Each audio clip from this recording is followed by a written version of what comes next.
വേഗം വരുന്ന കർത്താവായ യേശുക്രിസ്തുവിന്റെ നാമത്തിൽ എല്ലാ വിശുദ്ധന്മാർക്കും സ്നേഹവന്ദനം. കർത്താവിൻ്റെ കൃപയാൽ കർത്താവ് ഒരു ദിവസം കൂടി നമുക്ക് ദാനമായി തന്നു. കർത്താവ് നമ്മളെ സ്നേഹിക്കുന്നു. കർത്താവിൻ്റെ സ്നേഹമാണ് സ്വർഗവും വെടിഞ്ഞ് ഈ താണലോകത്തിൽ വന്ന് പാപികളും ശത്രുക്കളും ബലഹീനരുമായിരുന്നു നമുക്ക് വേണ്ടി ക്രൂശിൽ മരിക്കാനിടയായിത്തീർന്നത്. അപ്പോൾ ആ കർത്താവിനെ സ്നേഹിക്കാനും ആ കർത്താവിനെ അനുസരിക്കാനും അവിടത്തേക്ക് മാത്രം കൊടുക്കാനും നമ്മൾ എത്രമാത്രം കടപ്പെട്ടവരാണ്. രക്ഷിക്കപ്പെട്ട ഓരോ ദൈവമക്കളും കർത്താവിനെ മഹത്വപ്പെടുത്തുക എന്നുള്ളത് അവരുടെ ജീവിതത്തിലെ ഏറ്റവും പ്രഥമമായ ഉദ്ദേശമായിരിക്കണം. അപ്പോൾ ഇന്നത്തെ ദിവസം ഞാൻ നിങ്ങളോട് ദൈവേഷ്ടത്തെപ്പറ്റി 10 കാര്യങ്ങൾ എന്നാണ് ചെറിയൊരു ഹെഡിങ്ങിൽ ചെറിയൊരു ആലോചന പറയാം എന്നാഗ്രഹിക്കുക. വളരെ നമ്മളിതെല്ലാം എല്ലാ വിശുദ്ധന്മാരും മനസ്സിലാക്കി കർത്താവിനെ മഹത്വപ്പെടുത്തേണ്ട ചില വിഷയങ്ങളാണ്. അപ്പോൾ അതുകൊണ്ട് ഈ വിഷയത്തിൽ ഒരല്പമായ പ്രകാശനം നിങ്ങൾക്ക് തരാനായിട്ട് കർത്താവിൽ ആഗ്രഹിക്കുകയാണ്. എന്താണ് ദൈവേഷ്ടത്തെപ്പറ്റി 10 കാര്യങ്ങൾ? ഒന്നാമത്തെ കാര്യം, കർത്താവ് നമ്മെ പഠിപ്പിച്ച പ്രാർത്ഥനയിൽ നമ്മെ പഠിപ്പിച്ച പ്രാർത്ഥന അത് പലരും കർത്താവിൻ്റെ പ്രാർത്ഥനയായിട്ടൊക്കെയാണ് പറയാറുള്ളത്. അത് കർത്താവിൻ്റെ പ്രാർത്ഥനയല്ല. കർത്താവിൻ്റെ പ്രാർത്ഥന നമുക്കെല്ലാവർക്കും പൊതുവെ വിശ്വാസികൾക്കറിയാം. അത് യോഹന്നാൻ 17-ാം അധ്യായമാണ്. എന്നാൽ ഇത് ശിഷ്യന്മാർ പ്രാർത്ഥിക്കേണ്ട ഒരു രീതിയാണ്. അപ്പം ഒരു എക്സാമ്പിളാണ്, ഒരു മാതൃകാ പ്രാർത്ഥന എന്ന് വേണമെങ്കിൽ അതിനെ വിളിക്കാം. ആ പ്രാർത്ഥനയിൽ കർത്താവ് ഒരു കാര്യം പറഞ്ഞിട്ടുണ്ട്. അതിൻ്റെ 10-ാം വാക്യത്തിൽ 9 മുതൽ 13 വരെയുള്ള വാക്യങ്ങളാണ്. മത്തായി 9 മുതൽ 13 വരെയുള്ള വാക്യങ്ങളാണ് ആ പ്രാർത്ഥന. അതിനകത്ത് അതിൻ്റെ 10-ാം വാക്യത്തിൽ ഒരു കാര്യം എടുത്തു പറയുന്നുണ്ട്. അത് ഇങ്ങനെയാണ്: നിന്റെ ഇഷ്ടം സ്വർഗത്തിലെ പോലെ ഭൂമിയിലുമാകണമേ. നിന്റെ ഇഷ്ടം സ്വർഗത്തിലെ പോലെ ഭൂമിയിലുമാകണമേ. അപ്പോൾ സ്വർഗത്തിലെ എല്ലാ കാര്യങ്ങളും ദൈവേഷ്ടപ്രകാരം മാത്രമാണ് നടക്കുന്നത്. എന്നാൽ ഭൂമിയിൽ അങ്ങനെയല്ല. അപ്പോൾ ഇന്ന് ജനങ്ങൾ ദൈവേഷ്ടം അന്വേഷിക്കാറില്ല. ദൈവേഷ്ടത്തിന് അവരുടെ ജീവിതത്തിൽ യാതൊരു സ്ഥാനവുമില്ല. എന്നാൽ ദൈവമക്കളായ നമുക്ക് ദൈവേഷ്ടത്തിന് 1-ാം സ്ഥാനം കൊടുക്കണം. ആദ്യമേ അവൻ്റെ രാജ്യവും നീതിയും അന്വേഷിപ്പിന്നാണ് കർത്താവ് പഠിപ്പിച്ചത്. അതുകൊണ്ട് ഇവിടെ കർത്താവ് പ്രാർത്ഥനയിലും പഠിപ്പിക്കുകയാണ്, നിന്റെ ഇഷ്ടം സ്വർഗത്തിലെ പോലെ ഭൂമിയിലും ആകണം. അങ്ങനെയാണെങ്കിൽ ആദ്യം എവിടെ ആകണം? ആദ്യം നമ്മിലാകണം. നമ്മൾ ദൈവേഷ്ടത്തിൽ ആയിരിക്കുന്നു എന്ന് നമ്മൾ ഉറപ്പുവരുത്തണം. എത്ര അനുഗ്രഹിക്കേണ്ട കാര്യമാണ്! ഈ പ്രാർത്ഥന പൂർത്തീകരിക്കുന്ന ഒരു നാള് മുമ്പിലുണ്ട്. അതെപ്പോഴാ? അത് കർത്താവിൻ്റെ 1000 ആണ്ട് വാഴ്ചയില്ല. 1000 ആണ്ട് വാഴ്ചയിൽ സ്വർഗത്തിലെ പോലെ ഭൂമിയിലും ദൈവത്തിൻ്റെ ഇഷ്ടം നിറവേറുന്ന ഒരു കാലഘട്ടമായിരിക്കും. എത്ര അനുഗ്രഹിക്കപ്പെട്ട കാര്യമാണ്! ഇന്ന് കർത്താവ് വന്നാൽ ഇനി ഒരു 7 വർഷക്കാലം മഹോദരവും ഉണ്ടാവും. ആ മഹോദരത്തിന് ശേഷം കർത്താവ് തൻ്റെ വിശുദ്ധന്മാരുമായിട്ട് ഈ ലോകത്തെ ഭരിക്കുവാനായിട്ട് കടന്നു വരും. നമ്മൾ മനസ്സിലാക്കണം, 1000 വർഷം കർത്താവ് തൻ്റെ വിശുദ്ധന്മാർ ചേർന്ന് യെരൂശലേം കേന്ദ്രമാക്കി മുഴു ലോകത്തെയും ഭരിക്കും. അന്ന് ഈ പ്രാർത്ഥന പൂർത്തീകരിക്കപ്പെടും. അപ്പം നിന്റെ രാജ്യം വരണമേ, നിന്റെ ഇഷ്ടം സ്വർഗത്തിലെ പോലെ ഭൂമിയിലും ആകണമേ എന്നുള്ള ആ കാര്യം കർത്താവ് നിവർത്തിക്കും. അത് തൻ്റെ ഭക്തന്മാർക്കൊരു പ്രാർത്ഥനയുടെ വിഷയമായി ദൈവം കൊടുത്തിരിക്കുന്നെങ്കിൽ അത് പൂർത്തീകരിക്കുകയും കർത്താവ് ചെയ്യും. രണ്ടാമത്തെ കാര്യം, യോഹന്നാൻ 4:34 വാക്യത്തിൽ കർത്താവിൻ്റെ ഈ ലോക ജീവിതത്തിൽ കർത്താവിൻ്റെ ഏറ്റവും വലിയൊരു ആഹാരം ദൈവേഷ്ടം ചെയ്യുന്നതായിരുന്നു. ഞാനത് വായിക്കാം. യോഹന്നാൻ 4-ാം അധ്യായം 34-ാം വാക്യം. യേശു അവരോട് പറഞ്ഞത്, എന്നെ അയച്ചവൻ്റെ ഇഷ്ടം ചെയ്ത് അവൻ്റെ പ്രവൃത്തി തികയ്ക്കുന്നത് തന്നെ എൻ്റെ ആഹാരം. അപ്പോൾ ഇവിടെ ഒരു പ്രത്യേക ആഹാരത്തെക്കുറിച്ച് കർത്താവ് തൻ്റെ ശിഷ്യന്മാരോട് പറയുക. നമ്മൾ ചിന്തിക്കണം, കർത്താവ് എന്തുകൊണ്ടായിരിക്കാം ആ ശമര്യയിലൂടെ പോകാനിടയായത്? അവിടെ ഒരു കാണാതെ പോയ ആടുണ്ടായിരുന്നു, ആ ശമര്യ സ്ത്രീ. അവളുമായിട്ടുള്ള സംഭാഷണമൊക്കെ നമുക്കറിയാം. അപ്പോൾ കർത്താവ് അവളെ കണ്ടെത്തുന്നു. അവൾ ശമര്യരോട് പോയി സുവിശേഷം അറിയിക്കുന്നു. ശമര്യരെയെല്ലാം കർത്താവിലേക്ക് നയിക്കുന്നു. എത്ര വലിയ കാര്യമാണ്! അവൾ എങ്ങനെയുള്ള സ്ത്രീ ആയിരുന്നു എന്നൊക്കെ നമുക്കറിയാം. ഞാൻ ആ വിഷയങ്ങളിലേക്കൊന്നും ഇപ്പോൾ പോണില്ല. അപ്പോൾ അങ്ങനെ ഒരു പാപത്തെ പച്ചവെള്ളം പോലെ കുടിച്ചുകൊണ്ട് ജീവിച്ച സമൂഹ മധ്യത്തിലേക്ക് വെളിപ്പെടാൻ ആഗ്രഹിക്കാത്ത, അങ്ങനെ ഒരു സമയം തിരഞ്ഞെടുത്ത് വെള്ളം കോരുവാൻ വരുന്ന അവളെ തേടി കർത്താവ് അതിനോട് വരികയാണ്. നോക്കണം നമ്മുടെ കർത്താവിൻ്റെ ഹൃദയം. കർത്താവ് നമ്മളെല്ലാം കാണാതെ പോയതായിരുന്നു. നമ്മളെ കണ്ട് രക്ഷിക്കുവാനായിട്ട് കർത്താവ് പേർ ചൊല്ലി നമ്മളെ വിളിച്ച് വേർപെടുത്തിയല്ലേ ഉണ്ടായത്. ഇവിടെ കർത്താവിന് ആഹാരവുമായിട്ട് വന്ന ശിഷ്യന്മാരോട് കർത്താവ് പറയാണ്, നിങ്ങൾ അറിയാത്ത ഒരു ആഹാരം എനിക്കുണ്ട്. എന്നെ അയച്ചവൻ്റെ ഇഷ്ടം ചെയ്യുന്നത് തന്നെ എൻ്റെ ആഹാരം. എത്ര വിലപ്പെട്ട കാര്യമാണ്. ഒരു ഭക്തനെ സംബന്ധിച്ചിടത്തോളം ദൈവേഷ്ടം ചെയ്തുകൊണ്ട് ജീവിക്കുമ്പോൾ അവന് ഭയങ്കര സംതൃപ്തിയാണ്. അത് നമുക്ക് അനുഭവമാക്കാൻ കഴിയുന്നുണ്ടോ? വളരെ വിലപ്പെട്ട കാര്യമാണ് പ്രിയമുള്ളവരെ. നമുക്കൊന്നും തിന്നാനും കുടിക്കാനും ഇല്ലെങ്കിലും നമ്മൾ കർത്താവിൻ്റെ സാക്ഷിയായി ചില ആത്മാക്കളെ കർത്താവിലേക്ക് ആദായപ്പെടുത്താൻ ഇടയാകുമ്പോൾ നമുക്കുണ്ടാകുന്ന സന്തോഷവും സംതൃപ്തിയും നമുക്ക് പറഞ്ഞറിയിക്കാൻ കഴിയില്ല.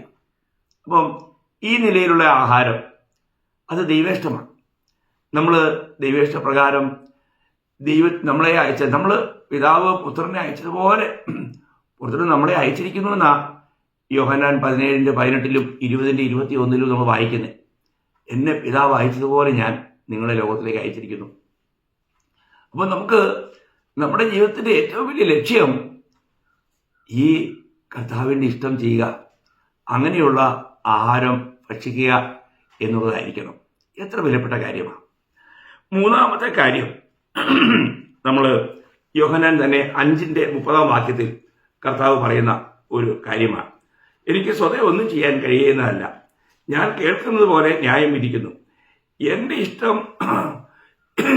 ഇഷ്ടമല്ല, എന്നെ അയച്ചവൻ്റെ ഇഷ്ടം അത്ര ചെയ്യുവാൻ ഇച്ഛിക്കുന്നതുകൊണ്ട് എൻ്റെ വിധി നീതിയുള്ളത് തന്നെ. അപ്പോൾ ഇവിടെ എപ്പോഴും കർത്താവിൻ്റെ ഇതെന്താണ്? പിതാവിൻ്റെ ഇഷ്ടത്തിൽ എല്ലാം ചെയ്യുക. എത്ര വലിയ കാര്യമാണ്. നമ്മൾ ഇന്ന് അങ്ങനെയാണോ? എനിക്ക് സ്വതവേ ഒന്നും ചെയ്യാൻ കഴിയില്ല, എന്നാൽ പിതാവിൻ്റെ ഇഷ്ടം വരുന്നിടത്ത് അതെല്ലാം ചെയ്യുവാനായിട്ട് പിതാവ് എന്നെ ബലപ്പെടുത്തുന്നു. അതാ ദൈവേഷ്ടം. നമ്മൾ നമ്മുടെ സ്വന്തം ശക്തിയിൽ എന്തെങ്കിലും ചെയ്യുകയല്ല, പിതാവിൻ്റെ ഇഷ്ടത്തിൽ ഓരോ കാര്യങ്ങളും ചെയ്യുക. പ്രിയമുള്ളവരെ, നമുക്ക് ആ നിലയിൽ നമ്മുടെ സ്വർഗീയ പിതാവിനെ മഹത്വപ്പെടുത്താൻ കഴിയുന്നുണ്ടോ? നാലാമത്തെ കാര്യം നമ്മളോട് എഫേസ്യ ലേഖനം അതിൻ്റെ 5-ാം അധ്യായം 17-ാം വാക്യത്തിൽ പൗലോസ് പറയുന്ന ഒരു കാര്യമാണ്. ബുദ്ധിഹീനരാകാതെ കർത്താവിൻ്റെ ഇഷ്ടം ഇന്നതെന്ന് ഗ്രഹിച്ചുകൊള്ളുവിൻ.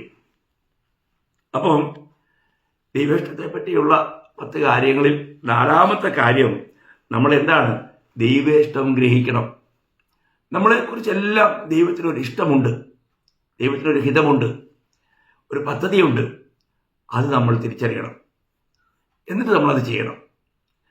നമ്മളോട് ചെയ്യാൻ പറയാത്തൊരു കാര്യം ചെയ്യുന്നതും ദൈവത്തിൻ്റെ ഇഷ്ടം അറിഞ്ഞിട്ട് അത് ചെയ്യാതിരിക്കുന്നതൊക്കെ പാവമാണ്. അതുകൊണ്ട് നമ്മൾ ഓരോ കാര്യങ്ങളിലും ഇതെന്നെക്കുറിച്ചുള്ള ദൈവേഷ്ടമാണോ എന്ന് നമ്മൾ തിരിച്ചറിയേണ്ടത് എത്ര അത്യാവശ്യമാണ്. നമ്മൾ അതിനായിട്ട് ഉത്സാഹിക്കുന്നുണ്ടോ? അതോ നമുക്ക് ഇഷ്ടമെന്ന് തോന്നുന്നത് പോലെയൊക്കെ നമ്മൾ ചെയ്യുകയാണോ? ബൈബിളിൽ 2 സ്ഥലത്ത് എഴുതിയിട്ടുള്ളൊരു കാര്യമാണ്. ഒരിക്കൽ ഒരു വഴി മനുഷ്യന് ചൊവ്വെന്ന് തോന്നും, അതിൻ്റെ അവസാനം മരണം അത്രയെന്ന് സദൃശവാക്യം 14:12 16:25 നമുക്ക് വായിക്കാൻ കഴിയും. നോക്കുക, നമ്മുടെ ഇഷ്ടമല്ല പ്രിയമുള്ളവരെ. നമുക്ക് ഓരോ കാര്യങ്ങളിലും ദൈവേഷ്ടം അറിയുവാനായിട്ടുള്ള ഉത്സാഹം ഉണ്ടായിരിക്കണം. അതിന് നമുക്ക് കഴിയുന്നെങ്കിൽ നമ്മൾ നിശ്ചയമായിട്ടും വളരെ ദൈവദൃഷ്ടിയിൽ അനുഗ്രഹിക്കപ്പെട്ടവരാണ്. 5-ാമത്തെ കാര്യം നമ്മൾ അതേ എഫേസ്യർ 6-ാം അധ്യായത്തിൻ്റെ 6-7 വാക്യത്തിൽ മനുഷ്യരെ പ്രസാദിക്കുന്നവരെ പോലെ ദൃഷ്ടി സേവയാലല്ല, ക്രിസ്തുവിൻ്റെ ദാസന്മാരെ പോലെ ദൈവേഷ്ടം മനസ്സോട് ചെയ്തും മനുഷ്യരെയല്ല കർത്താവിനെ തന്നെ പ്രീതിയോടെ സേവിച്ചുകൊണ്ട് അനുസരിപ്പീൻ. അപ്പോൾ ഇവിടെ നമ്മൾ ദൈവേഷ്ടം എങ്ങനെ ചെയ്യണം? നമ്മൾ ഹൃദയംഗമായി ചെയ്യണം, ആത്മാർത്ഥതയോടെ ചെയ്യണം. അല്ല, ഇന്നിപ്പോൾ അനേക കാര്യങ്ങളിൽ മറ്റുള്ളവരെ കാണിക്കാൻ വേണ്ടിയിട്ട് ചെയ്യുന്ന അനേക പ്രവർത്തികളുണ്ട്. മറ്റുള്ളവരുടെ പ്രശംസയ്ക്ക് വേണ്ടിയിട്ട്. എന്നാൽ നമ്മൾ ചെയ്യുന്നത് അങ്ങനെയല്ല. ദൈവത്തിൻ്റെ ജനമെന്ന നിലയിൽ നമ്മൾ ചെയ്യുന്ന എല്ലാ കാര്യങ്ങളിലും അത് ആത്മാർത്ഥതയുണ്ടായിരിക്കണം. എന്നെ മറ്റൊരു വ്യക്തി ഒരു കർത്തവ്യം ഏൽപ്പിച്ചെങ്കിൽ അത് അവർ കാണുന്നതിനേക്കാൾ അധികമായി എൻ്റെ കർത്താവ് എന്നെ കാണുന്നു. ഞാൻ ഓരോ കാര്യങ്ങൾ ചെയ്യുമ്പോൾ ഞാൻ കർത്താവിനെ ചെയ്യുന്നത് പോലെ ചെയ്യണം. അങ്ങനെ വരുമ്പോൾ നമ്മുടെ ജീവിതം വളരെ മാതൃകയായി മാറും. ഇതൊക്കെ നമ്മൾ പഠിക്കേണ്ട കാര്യങ്ങളാണ്. എനിക്കറിയാം, ഞാൻ ആർമിയിൽ സർവീസ് ചെയ്യുമ്പോൾ ഓരോ ജോലിയൊക്കെ പലരെ ഏൽപ്പിച്ചു കഴിഞ്ഞാൽ ആ ഏൽപ്പിച്ചവർ പറഞ്ഞിട്ട് പോകും. പക്ഷെ അവർ വീണ്ടും അവരുടേതായ ബിസിനസ്സിലേക്കും അവരുടേതായ കാര്യങ്ങളിലേക്കും പോകും. എന്നിട്ട് അദ്ദേഹം സമയമാകുമ്പോൾ അവർ ആ കാര്യം ചെയ്യുന്നത് പോലെ അങ്ങ് അഭിനയിക്കും. അങ്ങനെയൊക്കെയുള്ള ഒരുപാട് തട്ടിപ്പും വെട്ടിപ്പും ഒക്കെ നമുക്കെല്ലാവർക്കും അറിയാം. എന്നാൽ ഇവിടെ ദൃഷ്ടിസേവയല്ല, ഒരു മനുഷ്യനെ കാണിച്ച് അവരെ സന്തോഷിപ്പിക്കുക എന്നുള്ളതല്ല നമ്മുടെ കർത്തവ്യം. പിന്നെ എന്താണ് നമ്മുടെ കർത്തവ്യം? നമ്മൾ ദൈവത്തെ മനസ്സോടെ നമ്മൾ ഹൃദയപൂർവ്വം നമ്മൾ സേവിച്ചുകൊണ്ട് കർത്താവിന് എന്നവണ്ണം ഓരോ കാര്യങ്ങൾ ചെയ്യണം. അതാ ദൈവേഷ്ടം. അപ്പോൾ തന്നെ നമ്മുടെ കാര്യങ്ങൾ നമ്മളെക്കുറിച്ച് മറ്റുള്ളവർക്ക് എന്തുണ്ടാകും? ഒരു സന്തോഷം മാത്രമല്ല, നമ്മൾ സേവിക്കുന്ന ദൈവത്തെ അവരും മഹത്വപ്പെടുത്താനായിട്ട് ഇടയായിത്തീരും. ആറാമത്തെ കാര്യം 1 പത്രോസ് 2-ാം അധ്യായത്തിൻ്റെ 11-ാം വാക്യമാണ്. അവിടെ പത്രോസ് പറയുന്നത് എന്താ അറിയോ? പ്രിയമുള്ളവരെ, പ്രവാസികളും പരദേശികളുമായ നിങ്ങളെ ആത്മാവിനോട് പോരാടുന്ന ജഡമോഹങ്ങളെ വിട്ടകന്ന് ജാതികൾ നിങ്ങളെ ദുഷ്പ്രവർത്തിക്കാരെന്ന് ദുഷിക്കും തോറും നിങ്ങളുടെ നല്ല നടപ്പിനെ കണ്ടറിഞ്ഞിട്ട്. അപ്പോൾ നിങ്ങൾ എന്താണ്? പ്രവാസികളാണ്, പരദേശികളാണ്. അപ്പം നമ്മൾ ഈ ലോകയാത്രയിൽ നമ്മൾ ഈ ലോകത്തിൻ്റെതായ ഇമ്പങ്ങളിലേക്ക് പോകാതെ ലോകത്തെ എൻ്റെ സ്വന്തമായി എണ്ണാതെ നമ്മൾ ജീവിക്കണം. അത് ദൈവത്തിന് നമ്മളെക്കുറിച്ചുള്ള ഇഷ്ടമാണ്. നമ്മൾ പരദേശികളെന്ന അറിവിൽ നമ്മൾ ജീവിക്കണം. ഞാൻ ഈ ലോകത്തിൽ ഒരു പരദേശിയാണ്. നമുക്കറിയാം, വിശ്വാസികളുടെ പിതാവെന്ന് വിളിക്കുന്ന അബ്രഹാമിനെ കുറിച്ച് വായിക്കുമ്പോൾ തൻ വാഗ്ദത്ത ദേശത്ത് പോയി പാർക്കുമ്പോൾ അവിടെ എങ്ങനെയാ അവർ പാർത്തതെന്ന തൻ്റെ ദൃഷ്ടി ഈ ലോകത്തിലേക്ക് പതിച്ചില്ല. നമ്മളവിടെ വായിക്കുന്നുണ്ട്, എബ്രായർ 11-ാം അധ്യായം അതിൻ്റെ 9-10 വാക്യം. വിശ്വാസത്താൽ അവൻ വാഗ്ദത്ത ദേശത്ത് ഒരു അന്യദേശത്ത് എന്ന പോലെ ചെന്ന് വാഗ്ദത്തത്തിന് കൂട്ടവാസികളായ ഇസ്ഹാക്കിനോടും യാക്കോബിനോടും കൂടാരങ്ങളിൽ പാർത്തുകൊണ്ട് ദൈവം ശില്പിയായി നിർമ്മിച്ചതും അടിസ്ഥാനങ്ങളുള്ളതുമായ നഗരത്തിനായി കാത്തിരുന്നു. അപ്പം ഒരിക്കലും നമ്മുടെ മനസ്സ് നമ്മൾ ഈ ലോകത്തിലേക്ക് പതിച്ച് നമ്മൾ നഷ്ടമാകാൻ പാടില്ല. വളരെ ശ്രദ്ധിക്കണം. നമുക്കറിയാം, ലോക സ്നേഹം ദൈവത്തോട് ശത്രുത്വമാകുന്നു. അപ്പം ലോകത്തിൻ്റെ സ്നേഹത്തിനാകാനല്ല ഞാൻ ഈ ലോകത്തിൽ പരദേശിയാണ്. മാത്രമല്ല, കർത്താവ് തന്നെ പറഞ്ഞിട്ടുണ്ട്, ഞാൻ ലോകക്കാരനല്ലാത്തതുപോലെ നിങ്ങളും ലോകക്കാരല്ല. അപ്പം നമ്മൾ ലോകക്കാരെ പോലെ ജീവിക്കുവാൻ ദൈവം ഒരിക്കലും ആഗ്രഹിക്കുന്നില്ല. ഞാനൊരു പരദേശിയാണ്. അതുകൊണ്ട് എൻ്റെ സ്വദേശം സ്വർഗമാണ് എന്നുള്ള ആ ബോധത്തിൽ നമ്മൾ ജീവിക്കണമെന്നാണ് ദൈവത്തിന് നമ്മളെക്കുറിച്ചുള്ള ദൈവേഷ്ടം. അനേകരുടെ ജീവിതം കണ്ടു കഴിഞ്ഞാൽ അവർ ഈ ലോകത്തിൻ്റെ ആൾക്കാരാണെന്നും ലോകത്തോട് അവർക്കുള്ള പ്രിയവും വെളിപ്പെടുത്തക്ക നിലയിലാണ് അനേകരുടെയും ജീവിതം അവർ നയിക്കുന്നത്. അതെത്രയോ മോശമാണ്. അപ്പോൾ നമ്മൾ മനസ്സിലാക്കണം, നമ്മുടെ ജീവിതത്തിൽ നമ്മുടെ ജീവിതം നമ്മൾ ഈ ലോകത്തിൽ പരദേശികളാണെന്നുള്ള ആ ബോധ്യത്തിൽ നമ്മൾ ജീവിക്കണം എന്നാണ് ദൈവം കർത്താവ് നമ്മളെക്കുറിച്ച് ആഗ്രഹിക്കുന്നത്. 7-ാമത്തെ കാര്യം 1 തിമോത്തി 2-ാം അധ്യായം അതിൻ്റെ 4-ാം വാക്യത്തിൽ നമ്മളിലൂടെ ദൈവത്തിന് ഒരു ഹിതമുണ്ട്. അത് പറയുന്നത് എല്ലാവരും അവൻ സകല മനുഷ്യരും രക്ഷ പ്രാപിപ്പാനും സത്യത്തിന്റെ പരിജ്ഞാനത്തിലെത്തുവാനും ഇച്ഛിക്കുന്നു. സകല മനുഷ്യരും രക്ഷ പ്രാപിക്കണം. അപ്പൊ രക്ഷയുടെ ദൂത് നമ്മുടെ കയ്യിലാണ്. അപ്പൊ ഈ രക്ഷയുടെ ദൂത് നമ്മൾ മറ്റുള്ളവരിലേക്ക് എത്തിക്കുന്നെങ്കിൽ മാത്രമേ ഈ കാര്യം സംഭവിക്കുകയുള്ളൂ. നമ്മൾ ചിന്തിക്കണം. അപ്പം സകല മനുഷ്യരും രക്ഷ പ്രാപിക്കണം. അപ്പം ഈ രക്ഷയുടെ ദൂത് അറിയിക്കാൻ സ്വർഗത്തിലെ ദൂതന്മാർക്ക് പോലും അവകാശമില്ല. ചിന്തിക്കുക, സ്വർഗത്തിലെ ദൂതന്മാർക്ക് പോലും അവർക്ക് അവകാശമില്ല. അപ്പോൾ അങ്ങനെയാണെങ്കിൽ നമ്മുടെ ജീവിതത്തിൽ ഈ അനേകർ രക്ഷിക്കപ്പെടണം. ഇന്ന് രക്ഷിക്കപ്പെട്ട പലർക്കും മറ്റുള്ളവർ രക്ഷിക്കപ്പെടണമെന്നുള്ള ഒരു ആഗ്രഹം പോലും കാണുന്നില്ല. എത്ര ദുഃഖകരമല്ലേ? കാരണം രക്ഷയുടെ ദൂത് നമ്മുടെ കയ്യില്ല. എല്ലാവരും രക്ഷിക്കപ്പെടണം. അപ്പോൾ എല്ലാവരോടും നമ്മൾ എന്ത് ചെയ്യണം? സുവിശേഷം പറയണം. അതിൽ നമ്മൾ ലജ്ജിക്കാൻ പാടില്ല. അത് നമ്മുടെ കർത്തവ്യമാണ്. അപ്പോൾ കർത്താവിൻ്റെ വചനം അറിയിക്കുന്നതിൽ നമ്മൾ ലജ്ജിച്ചാൽ കർത്താവിൻ്റെ വരവിൽ നമ്മളെക്കുറിച്ച് കർത്താവ് ലജ്ജിപ്പാനിടയായിത്തീരും. അപ്പോൾ അതുകൊണ്ട് എല്ലാവരും രക്ഷിക്കപ്പെടണം എന്നുള്ളത് ദൈവത്തിൻ്റെ ഇഷ്ടമാണ്.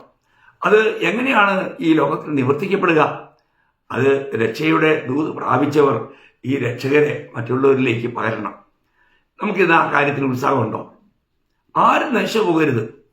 നമുക്കിന്ന് നമ്മുടെ ഹൃദയത്തിൽ അങ്ങനെ ഒരു ഭാരമുണ്ടോ?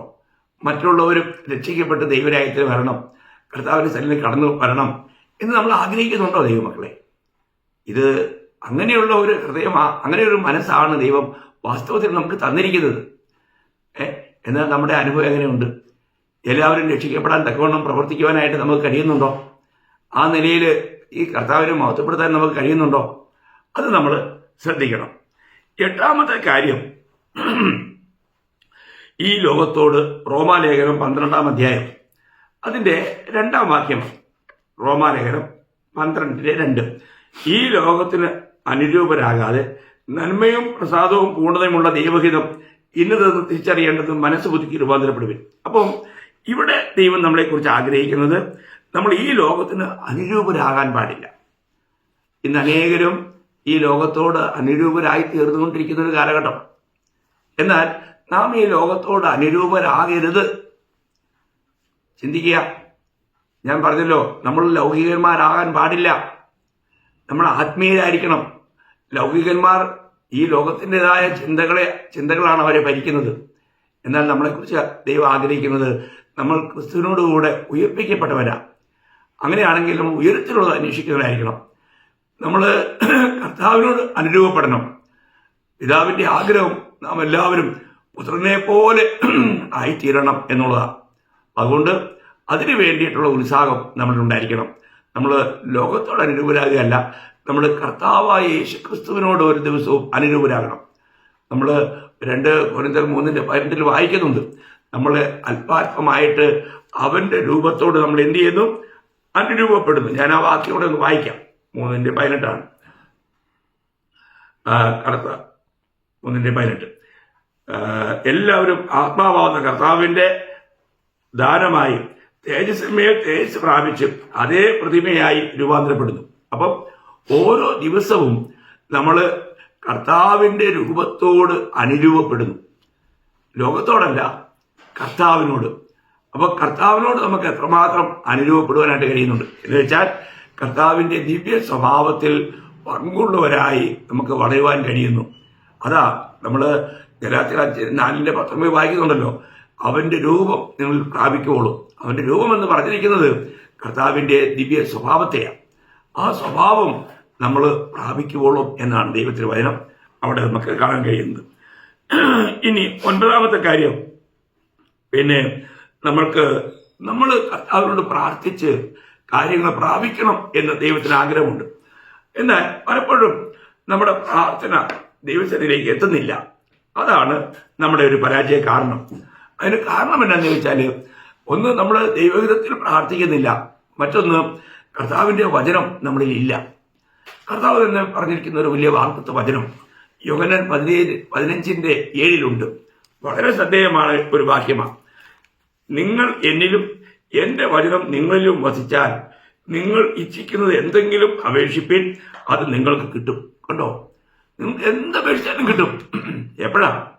നിങ്ങൾ എന്നിലും എൻ്റെ വചനം നിങ്ങളിലും. അതിൻ്റെ അർത്ഥം എന്താ അറിയോ? ഒരിക്കലും ഒരു ഭക്തൻ ദൈവഹിതത്തിന് വെളിയിൽ ഒന്നും ആഗ്രഹിക്കുകയോ പ്രാർത്ഥിക്കുകയോ ചെയ്യില്ല. അതായത് കാര്യം. അപ്പോൾ എല്ലാറ്റിലും ഇപ്പൊ അന്ന പ്രാർത്ഥിച്ചു, എന്തിനു വേണ്ടി പ്രാർത്ഥിച്ചേ? എനിക്കൊരു മകനെ തരണം. എന്തിനു വേണ്ടിയാ? കർത്താവിന് വേണ്ടിയാ. ഇതുപോലെ നമ്മുടെ അപേക്ഷകളും യാചനകളൊക്കെ കർത്താവിനെ മഹത്വപ്പെടുത്തുന്നതാണെങ്കിൽ അത് 100% നമുക്ക് കിട്ടിയിരിക്കും. എത്ര വിലപ്പെട്ട കാര്യമാണ്. അപ്പോൾ നമ്മുടെ ഏത് ആവശ്യവും നമുക്ക് കർത്താവിനെ അറിയിക്കാം. അതിലൂടെ എല്ലാം നമ്മൾ തിന്നാലും കുടിച്ചാലും എന്ത് ചെയ്താലും അവിടുത്തെ മഹത്വനായിട്ട് ചെയ്യാൻ കടപ്പെട്ടവരാണ്. അങ്ങനെയാണെങ്കിൽ നമ്മുടെ പ്രാർത്ഥന അപേക്ഷകളെല്ലാം കർത്താവിനെ മഹത്വപ്പെടുത്തുന്നതായിരിക്കണം. അത് നിശ്ചയമായിട്ടും നമുക്ക് ലഭിക്കും എന്ന് വാഗ്ദത്തമാണ്. അവസാനം 10ാമത്തെ കാര്യം കൊണ്ട് ഞാൻ പറഞ്ഞ് നിർത്തട്ടെ. നമ്മൾ 1 തെസ്സലോനിക്കർ 4-ാം അധ്യായം അതിൻ്റെ 3 മുതൽ 5 വരെയുള്ള വാക്യം വായിക്കുമ്പോൾ വളരെ വിലപ്പെട്ട കാര്യങ്ങളാണ്. 1 തെസ്സലോനിക്കർ 4-ാം അധ്യായം അതിൻ്റെ 3 മുതൽ 5 വരെയുള്ള വാക്യം. ദൈവത്തിൻ്റെ ഇഷ്ടമോ നിങ്ങളുടെ ശുദ്ധീകരണം തന്നെ. നിങ്ങൾ ദുർനടപ്പ് വിട്ടൊഴിഞ്ഞ് ഓരോരുത്തർ ദൈവത്തെ അറിയാത്ത ജാതികളെ പോലെ കാമവികാരത്തിലല്ല വിശുദ്ധീകരണത്തിലും മാനത്തിലും താന്താന്റെ പാത്രത്തെ നേടിക്കൊള്ളട്ടെ. അപ്പം നമുക്ക് നമ്മളെ തന്നെ നേടുവാൻ കഴിയണം. നമ്മൾ നമ്മുടെ യജമാനന് ഉപയോഗമുള്ളൊരു പാത്രമായി മാറണം. അതെങ്ങനെയാ? നമ്മൾ വിശുദ്ധീകരണത്തിൽ നമ്മൾ വളരണം. നമ്മൾ ലോകത്തിൻ്റെയും ജഡത്തിൻ്റെയും അഭിലാഷങ്ങളിലേക്ക് പോകാൻ പാടില്ല. നമ്മളെ ദൈവത്തിന് ഉപയോഗിക്കണമെങ്കിൽ നമ്മൾ എങ്ങനെയായിരിക്കണം? യജമാനന് ഉപയോഗമുള്ളൊരു പാത്രമാകണമെങ്കിൽ നമ്മൾ 2 തിമോത്തി 2-ാം അധ്യായം അതിൻ്റെ 21-ാം വാക്യത്തിൽ വായിക്കുന്നുണ്ട്. ഇവയെ വിട്ടകന്ന് തന്നെത്താൻ വെടിപ്പാക്കുന്നവൻ വിശുദ്ധവും ഉടമസ്ഥന് ഉപയോഗവുമായി നല്ല വേലയ്ക്കൊക്കെയും ഒരുങ്ങിയിരിക്കുന്ന മാനപാത്രമായിരിക്കും. കണ്ടോ? മാനപാത്രമായിരിക്കും. നമ്മൾ ചിന്തിക്കണം. നമ്മൾ ദൈവത്തിന് ഉപയോഗമുള്ള ഒരു പാത്രമായി തീരണമെന്നാണ് ദൈവം നമ്മളെക്കുറിച്ച് ആഗ്രഹിക്കുന്നത്. പ്രിയ ദൈവമക്കളെ, ഇന്ന് രക്ഷിക്കപ്പെട്ട നാം ഓരോരുത്തരും നമ്മൾ ദൈവത്തിൻ്റെ മക്കളാണ്. ദൈവത്തിൻ്റെ ആത്മാവ് നമ്മളിൽ വസിക്കുന്നു. അതുകൊണ്ട് തന്നെ നമ്മൾ എത്രമാത്രം ഉത്സുകരായിരിക്കണം. നമ്മൾ എത്രമാത്രം ഈ കർത്താവിനെ മഹത്വപ്പെടുത്താനായിട്ട് കടപ്പെട്ടവരാണ്. ഇന്ന് നമുക്കത് കഴിയുന്നുണ്ടോ? അതാ ദൈവം ആഗ്രഹിക്കുന്നത്. അപ്പോൾ ഞാൻ വളരെ ലളിതമായിട്ട് നമ്മൾ 1 കൊരിന്ത്യർ 3-ാം അധ്യായം അതിൻ്റെ 16-ഉം 17-ഉം വാക്യം വായിക്കുമ്പോൾ അവിടെ വായിക്കുന്നുണ്ട്. നിങ്ങൾ ദൈവത്തിന്റെ മന്ദിരമെന്നും ദൈവത്തിന്റെ ആത്മാവ് നിങ്ങളിൽ വസിക്കുന്നുവെന്നും അറിയുന്നില്ലയോ? ദൈവത്തിന്റെ മന്ദിരം നശിപ്പിക്കുന്നതിനെ ദൈവം നശിപ്പിക്കും. ദൈവത്തിന്റെ മന്ദിരം വിശുദ്ധമല്ലോ, നിങ്ങളും അങ്ങനെ തന്നെ. അപ്പോൾ ദൈവത്തിന്റെ മന്ദിരം വിശുദ്ധമാണ്. അപ്പോൾ നമ്മൾ അങ്ങനെ ആ ഒരു വിശുദ്ധ മന്ദിരമായി നമ്മൾ ജീവിക്കണം. എന്ന് പറഞ്ഞാൽ ദൈവം ആഗ്രഹിക്കുന്നത് നമ്മൾ വിശുദ്ധിയിൽ നമ്മുടെ സ്വന്തം ശരീരത്തെ നേടി കർത്താവിന് ഉപയോഗമുള്ളൊരു പാത്രമായി നമ്മൾ തീരണം എന്നുള്ളത് ദൈവം ആഗ്രഹിക്കുന്നത്. അങ്ങനെയുള്ളവരെ ദൈവം ഉപയോഗിക്കും. നിങ്ങൾ താന്താങ്ങൾക്കുള്ളവരല്ല എന്നും ദൈവത്തിന്റെ ആത്മാവ് നിങ്ങൾ വസിക്കുന്നുവെന്ന് നിങ്ങൾ അറിയുന്നില്ലയോ? നിങ്ങളുടെ ശരീരം കൊണ്ട് ദൈവത്തെ മഹത്വപ്പെടുത്തുവരെന്നാണ് നമ്മൾ 1 കൊരിന്ത്യർ 6-ന്റെ 19-20 വാക്യത്തിൽ വായിക്കുന്നത്. അപ്പം അതുകൊണ്ട് നമ്മൾ ദൈവത്തിന് പ്രയോജനമുള്ള ഉപയോഗിക്കാൻ കഴിയുന്ന പാത്രങ്ങളായി മാറണം. അപ്പം ഞാൻ ദൈവത്തെ പറ്റിയുള്ള 10 കാര്യങ്ങൾ വളരെ ചുരുക്കി വളരെ വേഗത്തിൽ ഞാൻ പറയുകയായിരുന്നു. ഞാൻ ആ പോയിന്റ് മാത്രം നമ്മൾ പറയാം. ഒന്ന്, നമ്മൾ ദൈവത്തിന്റെ ഇഷ്ടം ഈ ലോകത്തിൽ നടക്കുവാൻ വേണ്ടി പ്രാർത്ഥിക്കണം. എന്ന് പറഞ്ഞാൽ ദൈവരാജ്യം അപ്പം നമ്മൾ ഈ ലോകത്തിൽ വരാനായിട്ട് നമ്മൾ പ്രാർത്ഥിക്കണം. 2, ദൈവത്വം നാം ചെയ്യുന്നത് നമ്മുടെ ആഹാരമായിട്ടും നമ്മൾ മാറ്റണം. നമുക്കറിയാം ഈ ലോകത്തിൽ ജീവിക്കുന്നവർക്കെല്ലാം അവിടെ പ്രാധാന്യം അവിടെ ആഹാരമാണ്. അപ്പം നമ്മുടെ ജീവിതത്തിലെ പ്രാധാന്യം ദൈവത്വം എന്നുള്ളതായിരിക്കണം. 3, ക്രിസ്തു ചെയ്തതുപോലെ നാം ഓരോ കാര്യങ്ങളും അന്വേഷിക്കുന്നവരായിരിക്കണം. കർത്താവ് സ്വന്തം ശക്തിയിലല്ല, പിതാവിന്റെ ഇഷ്ടത്തിൽ നിന്നുകൊണ്ട് എല്ലാം ചെയ്തു. അതാണ് നമ്മൾ ചെയ്യേണ്ടത്. 4, നമ്മൾ ദൈവേഷ്ടം ഗ്രഹിക്കണം. നമ്മെക്കുറിച്ചുള്ള ദൈവത്തിന്റെ ഹിതം എന്താണെന്ന് നമ്മൾ അറിയണം. 5, നമ്മൾ ചെയ്യുന്ന ഏത് കാര്യത്തിലും നമുക്ക് ആത്മാർത്ഥത ഉണ്ടായിരിക്കണം. അത് ദൃഷ്ടിസേവയാകാൻ പാടില്ല, മറ്റുള്ളവരെ കാണിക്കാൻ വേണ്ടി ആകാൻ പാടില്ല. 6, നമ്മൾക്ക് ഞാൻ ഈ ജീവിതത്തിൽ പരദേശിയാണെന്നുള്ള ബോധം അത് നമ്മളെ ഭരിക്കണം. നമ്മൾ അല്പകാലം മാത്രമേ ഈ ലോകത്തിലുള്ളൂ.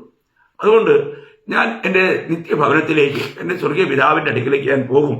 ഈ ബോധം നമ്മളെ ഭരിക്കണം. 7, എല്ലാവരും രക്ഷിക്കപ്പെടണം.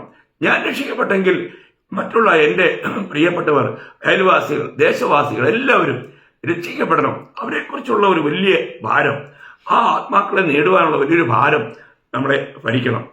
8, ലോകത്തിന് നമ്മൾ അനുരൂപരാകാൻ പാടില്ല. ലോകത്തോട് നമ്മൾ അനുരൂപരാകാൻ പാടില്ല.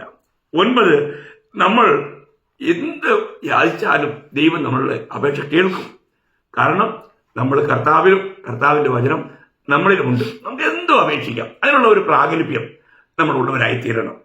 ഈ 10 നമ്മൾ വിശുദ്ധിയിൽ ജീവിച്ചുകൊണ്ട് നമ്മുടെ ശരീരത്തെ ദൈവത്തിന് ഉപയോഗമുള്ളവരാക്കി നമ്മളെ മാറ്റണം.